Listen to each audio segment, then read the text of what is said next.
Okay, for the first part of our lesson, we're going to learn how to put the saxophone together. First, you're going to take your neck strap and put it around your head. You can tighten it. Next, we're going to take the body of the saxophone out. And there should be a hook somewhere to hook it back in. Alright, make sure that feels comfortable.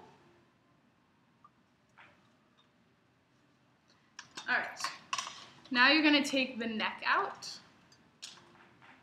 Put it in here. You may need to you need to take this out first. Sorry. You may need to unscrew these screws to make sure that it fits into there.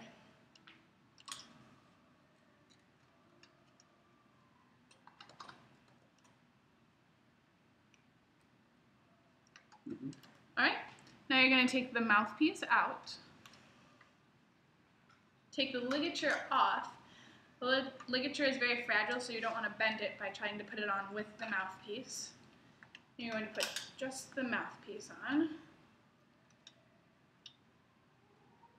You should cover almost all of the cork. And then you're going to get a readout.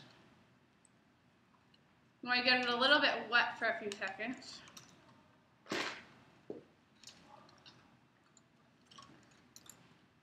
Mouthpiece might need to be a little bit to the right as well. We are going to put both of your thumbs and a finger on the reed. You don't want to touch the tip at all. And you're going to put it on there, and you just want to see a little teeny tiny bit of black on the top of the mouthpiece. Okay. See how mine is? You can see just a little bit of black. All right, why don't you try that, and then you're going to put the ligature on top. You want the screws to be to the right of the ligature when you put it on. All right, now you're going to screw it on. Do I want to be super tight, or? Yes, you want to screw until you can't stop screwing, but not forcefully. Okay. All right, let me see. That looks pretty good. All right, now we're going to talk about posture. You want to be sitting on the edge of your seat, straight, like there's a string at the top of your body, pulling your body up straight, your feet on the ground. Okay, very good. All right, now let's talk about what your fingers are going to be doing. Your left thumb goes back here. It rests on this little pad, and then when you need to go up the octave, you just roll it onto the octave key to create it to go up. Your first finger is going to go right on this finger. Yes, that finger. And then you skip a key for your next finger. On your saxophone, you're going to actually skip 2 keys. Skip 1 key. Yeah, you're going to skip 1 key, and then you're just like that. And then your pinky plays a bunch of different notes with all of these keys, so it could be at any place on these pinky keys. And then your right thumb rests in the thumb rest, and you've got your first, second, and third fingers. Oh, sorry, sometimes your saxophone falls out. First, second, and third fingers, good. And then your pinky goes on these 2. There's a lot of different keys with this saxophone. All right, and for your instrument carriage, you want to adjust this so that you're not holding your saxophone up like it's too far down and you have to hold it up, and you don't want it too close. So let me see how that looks. You might want to make it a little bit tighter. Do you feel like you're holding the whole saxophone up? All right, push it a little bit higher. All of the weight should be on the strap. And your hands are just going to kind of balance it. Feel good. Right, and you're big enough that you don't need to do this, but for smaller students, we would put the saxophone to the right so that they don't have it all right in the middle of them. All right, so now that we've covered that, we're going to move on to breath support and embouchure. For your teeth, you're going to want your jaw to be jut out. Not all the way like that, though. Yeah, you just want to feel it jut out a little bit. And then you want your teeth to be aligned to the fulcrum, which is where the reed separates from the mouthpiece. I can actually show you that.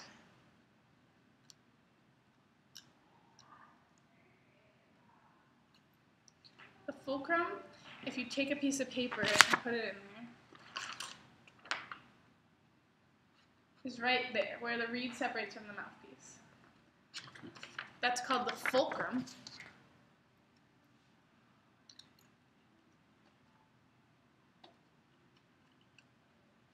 Alright, so you're going to want your corners to be in, and you're going to squeeze the sides of your mouthpiece like the spokes of a wheel. Okay? Alright, your chin, smooth. And then you're going to roll your bottom lip over your teeth. Take your thumb in there and put your thumb, roll it over, and then bite down on your thumb. Mm-hmm. And then seal the top lip. But you don't want them sticking out this naturally. Yes, that looks very good. That looks very good. Your lip wants to cushion the teeth, and you want to make sure that you don't see any red on your lips on the side of the mouthpiece. And then you want your mouth to just be really relaxed and open, kind of like you're fogging up a window when you blow in. So let's finger a G, which is your first, second, and third fingers. Sorry. Oh, that's okay. First. So first is this one. Correct. Second. Second is this one. You skip one key right there. Okay. And then third finger, this one. Oh, okay. No, your third finger goes okay. behind. There you go. All right. Those are the only keys you need. So,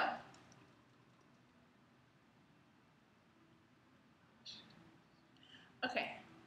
Roll back and bite down. You're going to bite down about halfway, like a fourth of an inch in. And now listen to me play your G.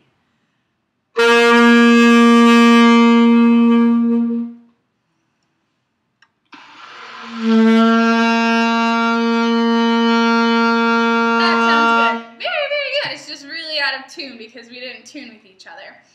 You might want to push your mouthpiece down a little bit farther. That'll make you more in tune. You probably shouldn't have that much cork showing. Yeah, that looks good.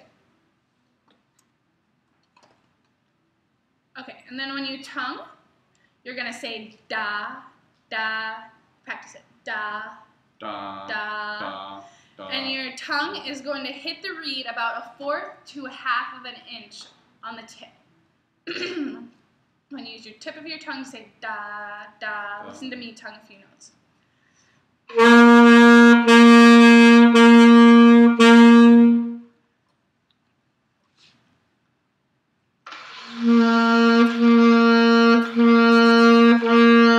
That sounded good. However, I don't think that you've got your mouth sealed all the way on the top because I hear some air getting out on the sides. Try again.